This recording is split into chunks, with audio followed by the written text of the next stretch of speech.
গত ২৬/২ ফেব্রুয়ারি মাসের ২৬ তারিখে জয়দেবপুর থানার অধীনে বনের মধ্যে একটা অর্ধগলিত লাশ পাওয়া যায়। এই অর্ধগলিত লাশটা পাওয়ার পরে তখন আমরা আমাদের টিম জেলা পুলিশের জয়দেবপুর থানার একটা চৌকস টিম ওইখানে অভিযানে নামে। আমরা ২৭ তারিখে একটা মামলা রেকর্ড করি। এরপরে তার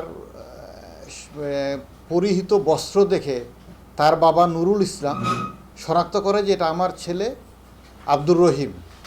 আব্দুর রহিম ১২-১৩ বছরের একটি ছেলে, সে মাদ্রাসায় পড়ে। সে ফেব্রুয়ারি মাসের ১ তারিখে নিখোঁজ হয়।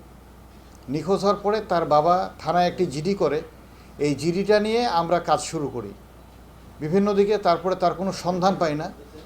পরবর্তীতে প্রায় ২৬ দিন পরে, অর্থাৎ ফেব্রুয়ারি মাসের ২৬ তারিখে তার অর্ধগলিত লাশ পাওয়া যায়, মাটি চাপা দেওয়া। আমরা আমাদের চৌকস টিম অভিযানে নামার পরে আমরা সন্দেহভাজন হিসেবে তার ভাইকে প্রথমে গ্রেপ্তার করি। তার ভাইয়ের স্বীকারোক্তিমূলক জবানবন্দিতে আরও দুজনকে আমরা গ্রেফতার করি এবং এই ক্লুলেস মার্ডারের রহস্য উদ্ঘাটিত হয়। তার ভাই বিজ্ঞ আদালতে ১৬৪ ধারায় ঘটনার সহিত জড়িত মর্মে স্বীকারোক্তি প্রদান করে। বিষয়টা ছিল যে সে তার বাবার কাছে মোবাইল চেয়েছিল, তার বাবা তাকে মোবাইল দিবে না, যে এখন দিবে না। এতে সে অভিমান করে এবং বাবার সাথে একটু রাগারাগি করে।